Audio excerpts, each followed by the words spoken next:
Are you ready for cold tea? That's what we're doing. We're going to talk about the Spider-Man, Superman creative teams that have been announced. Superman, Spider-Man? Which is it? Superman, Spider-Man number one. They announced this December 9th of 2025, which in internet terms is ancient history.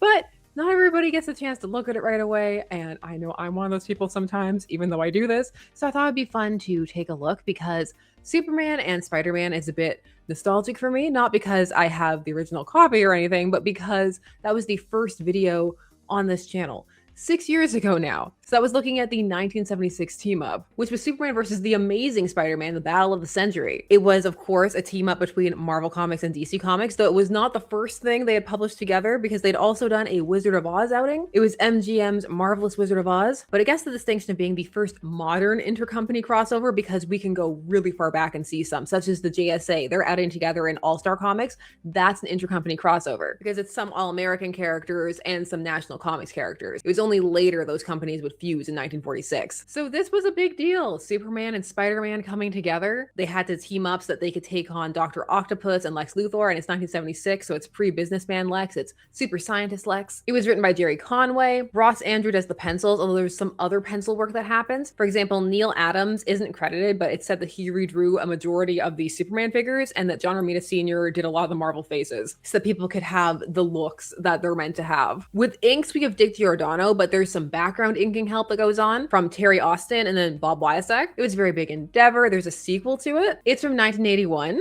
So this is going to be the third. And then there'll be a fourth because they're each going to do it. They're going to flip it like they did for the earlier outings they did, which was Batman Deadpool and Deadpool Batman. I'm curious if they're going to release it the same way that they did with those, which was having the big physical push and then having the digital release be way later, the official digital release, of course. I'm really curious how that did for them, if it really bumped sales up or not, because you do sacrifice some of the online scuttlebutt in exchange. For me, when I do videos and we're reviewing and we're looking in depth at something, I like to have B-roll to put up. And if it's not officially out, you're in kind of a weird spot of either having to scan your own or hold it up. But for me personally, I just never like it when it's just like, this looks good or this is funny and there's no corresponding anything. It just ends up kind of being trust me, bro. Rule number one, son, trust no one.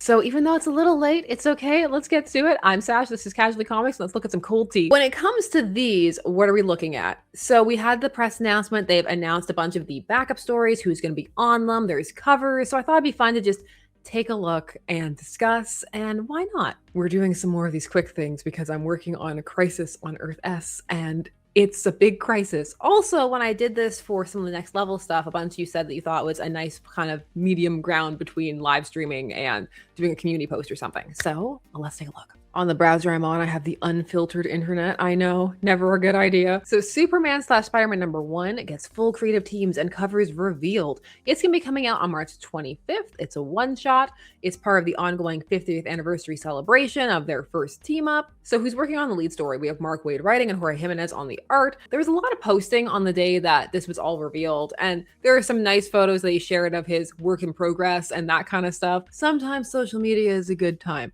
Other times it's a cesspit. It varies. So for our little write-up, what we have here so far is Clark Kent and Peter Parker chase the same dangerous mystery, one tied to the villainous machinations of Brainiac and Dr. Octopus. Naturally, their investigation quickly turns into a full-blown superhero crisis once Superman and Spider-Man step into the spotlight.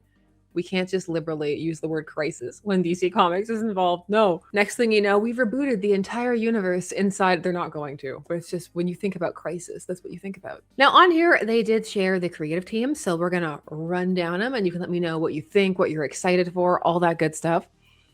We have Tom King and Jim Lee on Lois Lane and Mary Jane Watson, Matt Fraction and Steve Lieber revisiting Jimmy Olsen with a Carnage twist. Some people weren't sure what Jimmy would do with Carnage, but if you look at all the classic Silver Age Jimmy happenings, this one kind of makes a lot of sense. Also, this reteaming is fun because the Jimmy Olsen series by Matt Fraction and Steve Lieber is just a good time. We have Sean Murphy, I'm not saying the Gordon, on Superboy Legion. They're very specific. They're like, which time? The Legion time. And Spider-Man 2099. Gail Simone and Belen Ortega bringing together Power Girl and Punisher. I think for me, this was the one that I had the most kind of reaction to, but I'm curious what you think about it. Next, we have Christopher Priest and Daniel Sampere exploring a meeting between Superboy Prime and Spider-Man during the Black Suit era. So this, of course, means we're probably going to have some of the retroactive continuity that got added on post the Spider-Man animated series in the 90s, that his personality was impacted by the symbiote, which was not originally how it was in the comics, but it's now just become part of the experience. So we'll see how that plays out. Also, I feel like Superboy Prime should get an era. Is he in his arm ripoff era, his redemption era, his we feel bad for him era? Next, we have Greg Rucka and Nicholas Scott staging a rivalry between the Daily Planet and the Daily Bugle. They've also been working together, time recording on Cheetah and Cheshire Rob the Justice League, and that's been a good time. Plus, not in more, plus Jeff Lemire and Rafa Sandoval delivering a heartfelt flashback centered on Pa Kent and Uncle Ben. With great power comes great flashbacks. We shall see how that goes. So for our retail price, in case you're interested, standard is $7.99 and then cardstock is $8.99. I wish they also said how many pages. Tell us how many pages. But longer than average if you're going to have a bunch of other things in it. I'd also just like to know how long each backup is. Just more information. Tell me more. So let's take a look at the covers.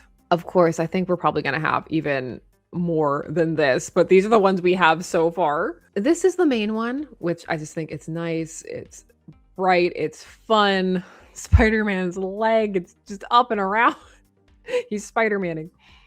This is one of those more coming at you ones where I'm kind of worried that if Superman doesn't move, he's going to get kicked by Spider-Man. It looks good. We have this, which is Silk and Supergirl, which unless things haven't been announced, we may not be seeing, but I don't think that's going to stop anybody from potentially picking up this variant if they're interested. We have another one of the more in-action kind of poses.